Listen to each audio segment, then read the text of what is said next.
This is Office Hours with SIU System President Dan Mahony, a monthly podcast that explores what's happening in and around American higher education. And now your host, SIU System President Dan Mahony. Thank you for tuning into Office Hours. I'm your host, SIU System President Dan Mahony. In this podcast, we're exploring the issues and challenges in higher education. Now, one of the narratives I hear a lot is that nothing has changed in the classroom in the last couple hundred years, but I have not found that to be the case. So in this episode, we're stepping inside the classroom with some experienced professors to explore how teaching is changing. We will focus on the strategies that they and others are using to make the classroom more engaging in order to better develop their students' knowledge and skills. As someone who's taught for over 30 years, I'm always trying to find ways to improve my classes, so I'm particularly excited about today's topic. I'm also excited that this work involves increased collaboration across the SIU system. In fact, we congratulated and celebrated 4 faculty members who won the 2025 SIU System Collaboration Award at this month's Board of Trustees meeting. 2 of the recipients were Dr. Sinan Anal, professor and chair of the Department of Industrial Engineering at SIU Edwardsville, and Dr. Chao Liu, associate professor in the School of Electrical, Computer, and Biomedical Engineering at SIU Carbondale. They were recognized for their work in one of the areas of increased collaboration, which is faculty research. They have collaborated on methods to observe and measure the human gait of individuals with movement disorders or physical impairments, addressing the pressing challenge in biomedical engineering and rehabilitative healthcare. This work has the potential to have a direct impact on efforts to develop the next generation rehabilitation devices, improve clinical decision-making, and support personalized data-driven care in both clinical and home settings. So a big congratulations to both of them for the important work that they're doing. The other 2 recipients join us today to talk more about why they received the award due to their collaboration and innovation in the classroom in our honors program. Dr. Jyotsna Kapur is a professor of cinema and media studies and the former director of the honors program at SIUC, and Dr. Ruckh is an associate professor of history and the director of the John Martinson Honors Program at SIUE. These professors have led collaboration in the honors program since 2020, and this has resulted in interdisciplinary classes being taught by a variety of faculty for about 200 students, as well as shared service projects and a co-presentation by students at a national conference. So I want to thank them first for joining us today. And before we get to the discussion of teaching in the classroom, I want to congratulate both of you on your System Collaboration Award from the Board of Trustees and ask you to tell our audience a little bit about the collaboration that led to this recognition. So, Eric, we'll start with you. Thank you, Dan. It's an honor and privilege to be here with you and my friend and collaborator down at Carbondale, Jyotsna. So I was the honors director at the time when Jyotsna was appointed. It became immediately apparent. Jyotsna reached out to me to begin a kind of conversation, and it was immediately apparent I had a full partner from the first moment that we spoke. And I don't even exactly remember that first moment, other than like coming away from it being like, oh, there is a thoughtful, intentional, innovative partner in honors at Carbondale. And so we began to meet and think about ways we could teach together and that we could enable other faculty to teach single courses. But then Jyotsna had even more grander ideas about sharing courses across in summers and then potentially sharing full courses for all of our students. So we began to develop a plan that was interrupted by COVID and by my appointment as an interim dean of libraries up here. But the plan for a full collaboration across the 2 programs was thoughtful and a model potentially for other collaborations. Yeah, Jyotsna, is there anything you want to add? Well, first of all, thank you, Dan, for inviting Eric and I to speak here on your podcast. I do listen to it, and it's wonderful having a president who's sort of, involved in curriculum. And thank you for teaching in the honors program and being one of the first professors to start teaching in this collaborative way. I'm sure you can talk about your own class, but you and Professor Bobby Knapp have taught a very popular intercollegiate athletics, like a social history of intercollegiate athletics. And we're one of the first people to start doing that kind of collaborative co-teaching. I wanted to also just reiterate, it was wonderful meeting Eric. And we put this in our proposal and we said we are both optimistic and realistic. Mm-hmm. And I think that sort of gets at the core of our collaboration in that we really have, big dreams about a system wide honors program or college as SIUE is developing. But we also wanted to start small. We wanted to try, test, and then grow. So one of the things we learned along the way, for example, Eric, you may remember this Professor Jeff Manuels teaching a class alone. Yes. And he had students from both SIUC and SIUE, and we quickly realized this doesn't work.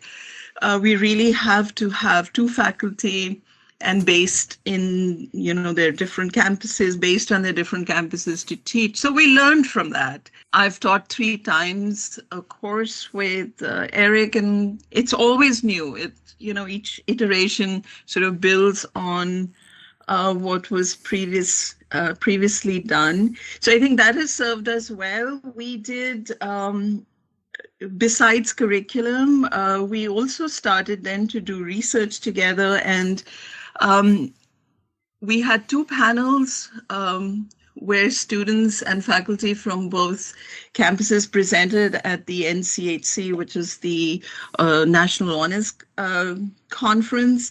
And the theme of that year was revolutionary honors. And we were trying to talk about how critical thinking and collaboration could actually help alleviate some of the stresses that students were undergoing, and how honors programs can actually play a role in sort of creating change, bringing people together. We also then had students do service together and leadership. We had students from SIUE come one time on our campus and join our service activities. And then we also went over to SIUE.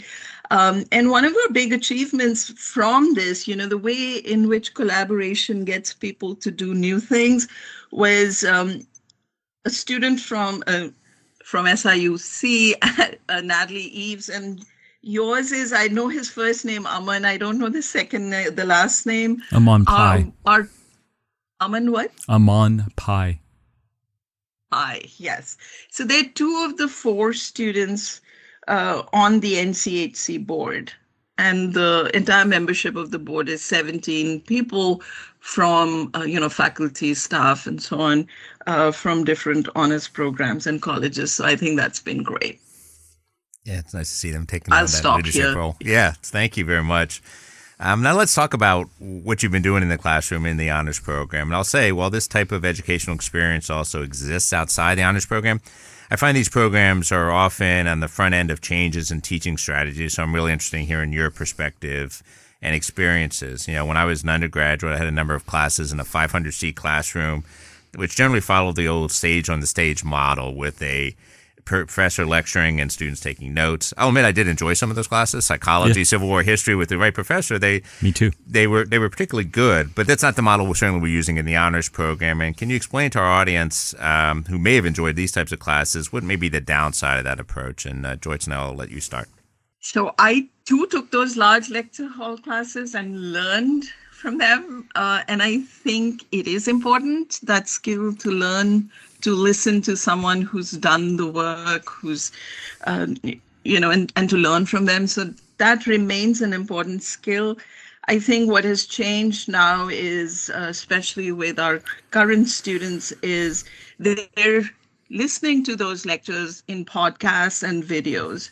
So there's now a special, especially after the pandemic, there's a special kind of significance to meeting, and being together in the same time, if not the same place.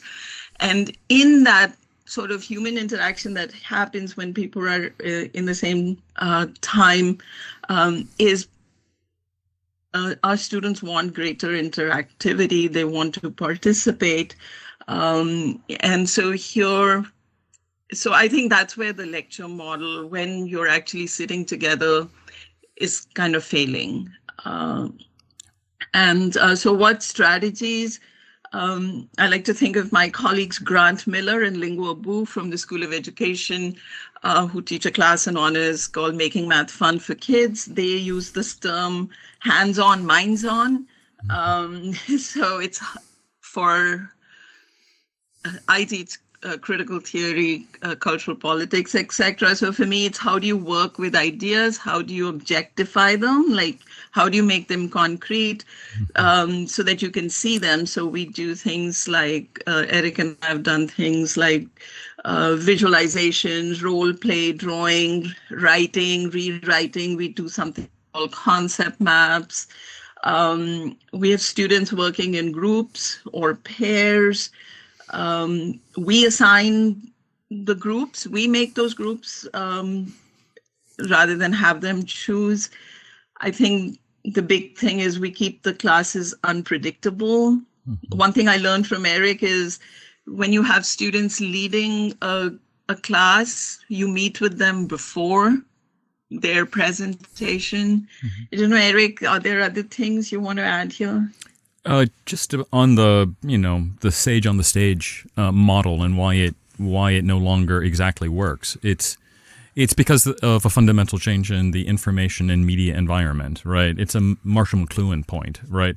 That right now we have 1,000 sages in our pockets, right, or 10,000, and that if we try to do that, it's a pale imitation, less dense information environment than what our students have available 24/7. And so I concur with Jyotsna that what students want is something more intimate, something more interactive, and something that's constructive. That is an opportunity to face-to-face have conversations that are guided and attentive and allow them to build, to explore new domains and build new knowledges that solve problems.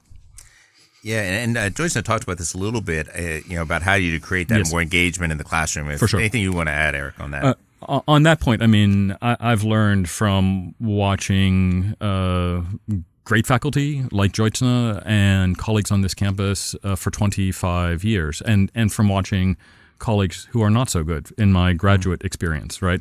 And so one technique that I have learned is the fishbowl, right? And the fishbowl is a particular kind of way to run a seminar-style classroom where you divide the group of students into two parts, one that has a conversation and the other that watches and takes notes about that conversation in terms of topics that are contradictory, topics that are questions that are not resolved, pathways that are not explored, and then you switch them. And so the value of that is that it takes a complicated assemblage. What we experience as conversation is a complicated assemblage of skills and techniques and dispositions. It divides those up and it lets people practice them discreetly so that they can be put back together. So the fishbowl has been, a kind of transformative technique to me in my teaching. Oh, that's great. No, I like that idea, and it's something I kind of do in my classes. Yeah. One of the things I struggle with students and trying to engage them is the silence sometimes we get. And Eric, we'll start with you. Can you talk a little bit about how you try to work through that issue? Sure. So it becomes then a matter of self-attention, right? And metacognition on the faculty member's part. The single best technique I learned to do this was from a colleague up here, now emeritus professor Jeffrey Scoblo, professor of English language. He taught me how to teach a class silently, right? Silent class. And so you go into class after class and the professor doesn't speak, right? The only thing the professor does is interact by way of a text or writing on the chalkboard or now on a chat that is, you're typing. Mm-hmm. As soon as you move the voice of the professor, you see how overwhelming how loud the voice of the professor is. And the way that clearing that then appears invites students in to interact with each other and generate new ideas. It is for anybody who struggles with being silent as a professor, I would challenge them to teach a whole class without speaking. That would be an interesting experience. I have not tried that yet. You should, Dan. Jyotsna, anything you want to add? Yeah, I think that's just a great idea. Eric, you haven't talked about it like that with me, but in those ways. But we've done that. We've done that in our classroom. We've never, either of us has never talked more than 5 or 7 minutes at a time. To really break that down. That sort of lecture mode. And so because the structure of the honors class is a seminar, and, so you really come there as co-learners. So I think once the attitude, one sort of technique I find really helpful is like chances for students to self-reflect. So the silent students are often, very good at reflecting on the class and on their responses to it. So the writing really helps. And then you can bring, what you learn from the writing, you can bring it back to the classroom. I think one-on-one meeting with students outside of class also helps to break that sort of hesitation students feel. Yeah. No, I think it's a good point. And one of the things I've tried to do is I find the larger group sometimes is more intimidating for students to speak. Some will, and there's some who won't. But if I can break it down to a smaller group, the one who is really quiet all of a sudden becomes quite talkative. And so I think that's worked well. I will say I've never tried the completely silent thing. I did have a colleague once who would come into class expecting the students to be prepared and just kind of talk about what they were understanding or what they were struggling with. And if they said nothing, class was over in 30 seconds. Like it almost forced them to take more initiative. And he was highly successful. The students did actually quite well. It was just a very different strategy. Now, we've all been teaching for quite a few years now, and I will say in many ways my students today seem pretty similar to me to the students I had 30 years ago. But I certainly noticed differences, and I think you both talked about this a little bit already. But Jyotsna, can you talk about some of the ways maybe students are the same and somehow they might be different? Two things. So one is that I think, one change I would say from I started teaching in 1998 is I remember trying to teach this point that change is constant, that things change. It's something that our students totally get now. And so I think as a generation of students, they're very much aware that we live in a world without guarantees, that it's a really changing world. The second thing I would say is that there is a sense of diminished horizons of expectations. The future seems, neither as open or as far out in the future, as it may have done to us when we were students. And so I think back to an exercise I had done in my documentary film class, and this was in 2008. I'd asked them to interview anyone who was different from them, and it could be in age or gender or sexuality or whatever, race, and they had to talk with them about the idea of the American dream, and then reflect on that interview in terms of their own thinking about the American dream and how their response to the answers they were getting may impact the person who they were interviewing. So how the interview gets kind of impacted by the thoughts and ideas you bring to the interview. So that was kind of the point of the exercise. But in terms of content, what everyone agreed on, and this was this kind of overwhelming lesson, was that this group of students did not expect to have the same kind of upward mobility or even standard of living as their parents. And this is like 2008. So I would say these two things, this kind of a world without guarantees and the sort of diminished horizon of expectations is really true of students now.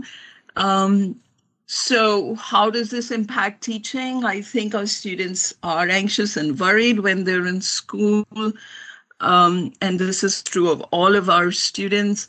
And so we have to create spaces for them to be free, to play, to sort of, slow down and deal with. And we present difficult, challenging material in class, but how does that relate to their lives to do that? But I think also as a generation, they are really, they've grown up taking care of each other.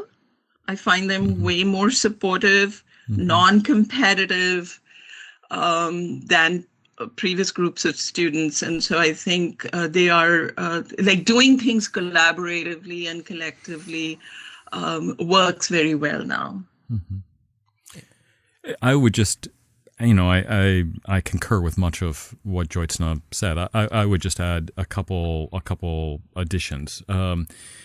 It is critical to recognize that to succeed academically, we need attention to the whole student. And that comes from the fact that we live in what Byung-Chul Han, this really great German-Korean philosopher, calls the burnout society, right? Where the demand and the command, the social command, is do more, right? Our students have embodied that, right?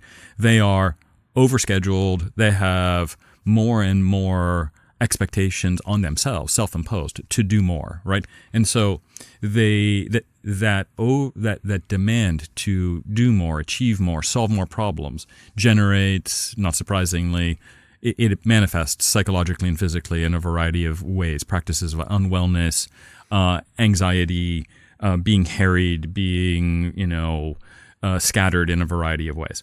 So attending to the whole student, right, and opening up spaces for them to slow down, to pause, to play becomes critical both for their own wellness, but then also to allow a space for imagination to reactivate, right? And this emphasizes another point that Jyotsna made about diminished horizons and no guardrails on society. That's a real fear and real experience for our students, an awareness that there are less and less guardrails and higher and higher senses of social dangers, right? Like living that the society is built on a series of presuppositions that are extended beyond carrying capacities. What also then happens, though, is it is an opportunity, right, to think without guardrails, and that's a famous phrase from Hannah Arendt. That is, the fact is we need to think without, we need to build new pathways forward, thinking tools that will help us solve problems that confront us today. And the only way to do that is to create space for the imagination. Yeah, no, I was thinking about one of the things and we've talked about this in my class, where I always say the projects I have them do, there's no right answer. Yeah. And trying to get them to explore. But in a generation that tends to be, I find, more anxious than the students I had 30 years ago, sometimes that's a hard thing. And so I have to kind of keep reinforcing I'm not looking for you to give me any particular response on this assignment. I'm really looking for you to explore and be creative. And it can be a challenge in some ways, but I think a good exercise for them. Yeah. I will say the other thing that's interesting is their focus in the projects, and mine's on college athletics, my class, on the importance of mental health of the athletes was not there 30 years ago. No one talked about that, and no one had to. So that, I think, Jyotsna talked a little bit about the concern for each other and the concern that people of their generation are being taken care of. It seems to be much greater, and I find that coming out in ways that I'm not putting in them. They're kind of giving that back to me. So now you mentioned earlier I do teach in the honors program, and I teach that online, and I find that a unique challenge for me personally. I never had done that before 2020. But it also provides perhaps some opportunities. So what have you found to be effective in teaching online classes? And Eric, I'll start with you. Yeah, thank you, Dan. Like you, I had never taught online before 2020 and had no interest in it. It was an interesting challenge when we were confronted with, and it's the only way to teach. So two things, and I learned them really with Jyotsna. One of the single most powerful tools or techniques that we learned was to let the chat run, right? And to between us to have one of us always following the chat and letting it go like wildly and crazily astray, actually. But then watching when a student in the chat who would be not talking on the camera, right, like would bring it back to some point, and then having the attention to bring that chat moment into the conversation. So that was one thing. The other one was, again, associated with the chat. To get us started, we did these things called chat storms. So we would ask a kind of interesting question, a starting question, and we would let everyone type, but with the caveat, nobody pushes send until everyone is done, so that they all get dumped simultaneously, and then there's like a pause about 2 or 3 minutes for people to read through the what we called a chat storm, and then begin talking. It was every time we did it across 3 years, 3 different versions, it generated a kind of real energy and excitement and interesting ideas that then could be followed up. It was the single most effective technique from my perspective that we discovered. Jyotsna, you want to add anything? Yes, I totally agree with Eric on the chat box. And now when I'm back in the classroom, I miss that. And I haven't been able to figure out a way to bring that, because that was this kind of students passing notes to each other, which they tend to do in those large lecture halls. But in this case, these were these notes that were shared. And so they were on a tangent, like people are still dealing with ideas that say the class as a whole has moved on, but they're still thinking about it, and that's on the chat box. So it just brought in this kind of extra like time component to, there's something going on right now, and then there is some, this thing from the past that is happening, and then people are also like, sticking memes and images from like, their what they're seeing. They're even using new apps. I don't know, Eric, you remember that one time they put this, like, there are these filters with which, you can look like animals and so on, and then they're putting that. And here we're talking about cave paintings, right? Cave art. So the surrealists teach us that there is one reality that we embody, which is physical, like we're having this conversation, but each of us has other things that are going on, some conscious and some unconscious, like, memories and associations. And so when Eric was earlier saying we should deal with the student as a whole, in the classroom, we just tend to think of them as just these brains who are sitting here and, they have to sort of focus on whatever is being talked about. But this chat really brought this whole other element of all these other things that go on in people's minds, even when they're sitting. And I think it developed friendships. I guess I can share. I mean, people I know have got into a relationship in one of our classes. So it just, I think the chat was really this tremendous thing, and I don't know how to get it into the physical classroom. So that was a discovery. I think this was, Eric would really insist on this, keep the class moving. I'm a bit of like an old fashioned, like, let's work with this idea till we've, kind of destroyed it completely. But this keeping the class moving, and the way we would plan ahead of it was like we'd have at least 3 things planned for 3 different activities planned for a 3-hour online class. And that was really, I think, useful with breaks.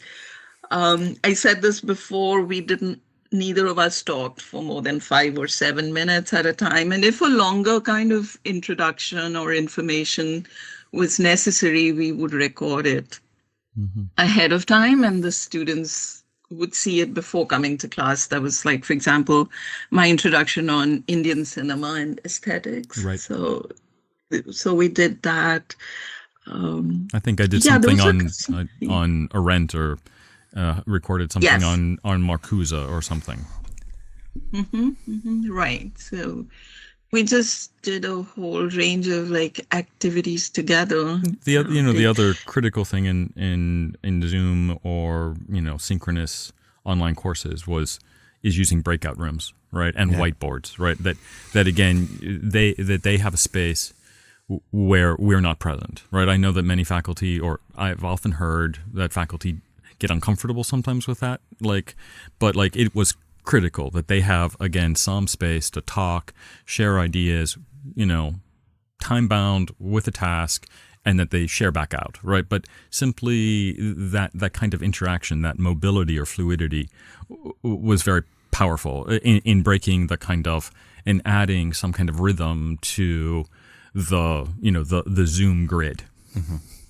Yeah, no, and it's interesting. I've used the breakout rooms quite a bit, but I found it's hard to keep doing it as much as I was doing it. I actually like the chat storm to do for some things, and breakout rooms for others. So kind of mixing those in, I think will work better for me. Yeah, so. We found that to be true too. Like they get tired of on Zoom or online, right? There has to be variation, right? Yeah. And so the breakout rooms get, they have to be interspersed with other kind of activities. Yeah. But no, I hadn't thought. I mean, and in some degrees, I had used wasn't breakout rooms, but I broke them into groups when I was in a physical classroom. But this is one where the chat storm provides, I think, as Jyotsna was talking about, a new tool that is a little bit harder sometimes to accomplish in the physical classroom. Yeah. One of the things I've always found is one of the effective ways to help students understand something is through storytelling, whether it's from me or from them. I think it helps students to see things more clearly and helps with problem solving. But I worry in the current environment that stories are sometimes misused to convince something that is really relatively uncommon or unique is the norm. Kind of how do you help your students distinguish between the stories that are unique as opposed to those that represent a common occurrence? A powerful, important question, I think, as a historian. So the way I've handled this pretty much throughout my career, pre-COVID, is there are two or maybe three critical strategies. So stories or immediate responses to a text or a primary source are starting points, but they're not ending points, right? So by all means, reader response is the initial response, or a story that is analogically similar to whatever the historical topic or literary topic that we're discussing is a critical starting point. But it is a starting point. That is, it has to then be mined and examined with some set of thinking tools or theoretical tools. And so that's the second point, that stories get valuable when we can coordinate them in relation to some theory about the logic of history, or why the French Revolution began, or what the difference between a classical liberal and a classical conservative are, right? Like stories from our experience can be used to test models, right, and test theories and frames. So stories are important and essential, but they have to be framed, and they have to be guided to some deeper insights by way of theory. So that's the way and that's been pretty consistent, right? Like how I operationalize it in a classroom has changed dramatically over 26 years, but a starting point, but not an ending point, and then some framing has stayed the same. Yeah, no, and it reminds me of, I actually had a situation in a classroom several years ago. I was talking about the experience of black athletes at universities in the early 1970s at primarily white campuses. Yeah. And one of the older gentlemen in my class was one of those people. And so he talked about his experiences, but we had talked about what the general experience was, and he gave more detail to it. And that was kind of just a perfect example of where it worked really well for that class. And my father was a history teacher, and he talked about, I think it was Czechoslovakia, but one of the countries that the Soviet Union had invaded. And this little girl in his class raised her hand and said, I was there. And again, same type of thing where he was talking about what was going on, and she was able to give the details of someone who actually experienced that thing. And that's where it's really valuable. In my classes, I've moved to really more group projects than even I used to do when I first started teaching, even though I know many students will tell me that they hate them. In fact, my daughter, who's a recent college graduate, would complain to me every semester, and I don't think she's unique about it. I'm wondering what you think about them and the potential value they may have for students in their development. And so, Jyotsna, I'll start with you. So this is what I've learned working with honors students. They initially have that problem with the group project because they say they've been in groups where they've been the only ones who've worked. And so, they have this kind of resistance to the idea. And one of the hardest things they have to learn is that no, everybody in this group is actually involved. And so you have to let go. So we've had, Eric will remember this, like we've had students who try to take charge and, and then the others are complaining, like this person's just telling us what to do. Yes. So, and I don't want to stereotype like which group, which discipline they come from. I'll not reveal that here because I don't want someone, that my colleagues from that area come after me. So there is that thing of control, and then you have to kind of let go. And I have a background in theater, and so I love group work, and I try to bring it to the classroom. So I set this one challenge for myself in one class, which was like the whole class will have to work as a group. Like we begin with pairs and then smaller groups, and then the entire class of like these 15 students. And this is an honors class. And out of, those 15 students, there were like 14 disciplines. So they didn't really know each other. They were from these different disciplines. And there was struggle. There was like a lot of like panic and stuff, but they eventually did do this, a performance at the end, and they created this time capsule and so on. So, and then everybody felt really happy and they felt real joy at having achieved that. So I think that's, for me, is the kind of important thing, to develop that method, like to know that the work I did was meaningful and creative and I got something out of it versus like, I just sort of answered or, filled in responses that were expected of me. So I think group work, when it works well, and, you're from sports, would also know that when people work as a team and they achieve something, that's like irreplaceable. That experience. I concur. I also have a background in theater, so I love group work. But I have learned by working closely with, Chuck Harper here, one of the theater professors, that it's better for the faculty member to do a lot of work up front than before, to set up groups and to be careful and intentional about parameters, giving assignments, composing groups, thinking about their practical schedules, thinking about their own self-reported skills, thinking about their own self-reported or personalities, or doing simple personality tests to compose well-functioning groups instead of doing the work on the backside when groups fall apart, like 2 weeks before an assignment, a final assignment that's worth 40% of the grade is. So if faculty build groups intentionally and carefully, composing them to solve certain problems with skills, then the teamwork that emerges from them is transformative, right? Like, as Jyotsna was saying, like from out of theater and out of sports, like irreplaceable, right? Like the way that a group of humans can network their skills, dispositions, and cognitive abilities and achieve something that none of them could achieve by the result. It is the highest kind of high impact practice that can possibly happen in a classroom. But it requires, again, careful attention to really project management and social psychology. Yeah. No, and it's interesting. I think one of the things we often hear from employers, they want our students to be able to collaborate, work in teams, all of these things, and that helps to build those skills. And it's important to show them that project management aspect of it, right? Like, and to be upfront about it. Like, we're not putting you together randomly, right? Like, here every team needs these skills. How do you self-report? Where do you fall? Rank them. What are your schedules so that you can actually spend time out of class to get together? give us that, and then we'll work on that. And always it is critical for one person to be a kind of communicator, right? Like, so that, I would describe it often as like I'm the producer, right? Like somebody is directing their projects, but I'm the producer, right? Like I have access to the money and skills, and I'll help solve problems, right? But I need a contact person to know always, right? Like who to contact in that group. Right.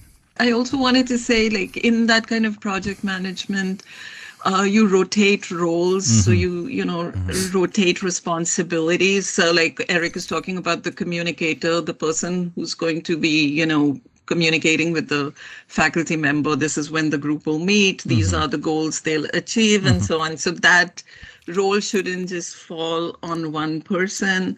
As a whole, when students see faculty showing up, having done, the work, being prepared and showing up, it builds this kind of ethos.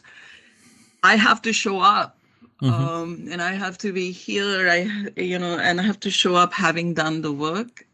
Where groups fall is like some people just feel they don't have to show up, and they stop, showing up. It's the entire culture of a class. If we're able to build that everybody's showing up, having done the work, it kind of builds a great foundation to then do more work. No, I agree. And I think it kind of helps, break down some of those barriers that may exist in the class. And as you say, particularly in the honors program, we have them coming from many different disciplines. Yeah. They don't really know each other, which is different than when I taught in a specific discipline. I find that experience very different. For sure. Do you have a story about a student who you believe really benefited from their time in your classroom, and how that might have impacted your approach? And Eric, I'll start with you. Jyotsna and I have had the privilege of having lots of wonderful students on both campuses, the Edwardsville and the Carbondale campus. So lots of potential stories, but I'll just pick one briefly. A young man named Jacob Ruffner, right? Like who's actually the son of the new Carbondale honors director, Charles. Jacob came up here to work with us on the Edwardsville campus. He became a geography major, but he always had this interest in photography. And working with Jyotsna and I in the Aesthetic Impulse course encouraged that and gave him confidence to, even as he was pursuing GMIS, is that the right term? Like this more technical kind of geography mapping field, to maintain a connection to the artist in him, right? And he and the team, the group that he was part of during the first iteration of our Aesthetic Impulse class, created this wildly imaginative and creative kind of project, right? That gave him, in a way, confidence to carry his creativity into his photography here on this campus, and then to maintain a kind of independent photography practice after graduation, and then begin to see ways to connect it to his profession. So he got the job that he got out in Colorado provides him opportunities to also be a photographer, right? And so it was always something that we were struck by, or I was struck by when I taught with Jyotsna. Many students coming to us saying, I don't have an imagination anymore. I don't know how to play anymore, right? And it goes back to something that was different than 26 years ago, right? We provided our collaborative course provided a space for people to play and to retouch their imaginative capacities and creative capacities. And in his case, it opened up new doors for his profession too. Yes, I remember Jacob very dearly. And yes, his final project was really amazing. It was this kind of hallway into different hallways, and sort of this mapping that he did. For me, many, many stories again, and especially to this point about we didn't think we were creative, and coming especially from the STEM students. And I have one memory of the student Valerie, who was on the swim team, and the zoology student Eric. Yes, I remember. And then she sends us this email She said, I really need to talk to you all. I know this is not like office hours or anything. And so we got on the Zoom call. And there's Valerie sitting by the swimming pool saying, I get it. I get this class that we're all essentially creative. To be human means to be creative. And it was a really beautiful moment, to see that excitement and to see that spark. And and, to share that with Eric also makes it special, because you've kind of been working together on something and then you sort of see the outcome. And lots of, to the system president, right? Like the recognition of the Carbondale students working with the Edwardsville students and seeing, oh, what interesting folks you are, right? Like how interesting it is to talk to, there are majors that Carbondale has that we don't have and vice versa. Like, oh, interesting, right? Like there was at the best of it, there was a real energy and a recognition of like a system identity, right? Like we have a campus where we have resources that not just beyond Edwardsville and great people beyond Edwardsville, and how exciting it is to have access to it. It is, I hope that your work continues, right? That you make more opportunities for our students and our faculty to build programs that bring us together, right? So that we can be better than either of the campuses by themselves. And I think you really hit on the value of a system and the value of this type of collaboration and getting to connect with people and in different places. I will say in one of my recent classes, 2 students reconnected who knew each other when they were little kids and ended up finding out they were in the same class together, one from Edwardsville, one from Carbondale, that's lovely. Which was kind of funny. And I think you really have talked a lot about the value of interdisciplinary work and seeing things through a different lens. And that's how I've had students, I actually saw one graduate recently from medical school that I had in an honors class back in 2020. And so they come from just a wide variety of disciplines, which I really have enjoyed. I will say the other interesting thing with the honors program is 2 of my former honors students, Haley and Hannah, ended up on the board of trustees. So I often joke with faculty, be careful how you treat your students because someday they may be your boss, and that happened to me very, very fast. That's great. And I hope they enjoyed the experience in the class once they got on the board. Some interesting experiences with that. Well, I want to thank both of you for joining us today. Thank you, Dan. I appreciate your time. As we wrap up this episode, I will acknowledge our production team on the Office Hours podcast, SIU Edwardsville graduate student Solomon Amandi, and Jason Church at WSIE Radio here on the SIUE campus for his guidance in letting us use the studio for recording. And last but not least, I want to thank you, all of our listeners, for carving out some time today to listen. And we hope the information we share today is inspiring, as we're always trying to learn new things and methods that we can use to best serve our students. So thank you very much.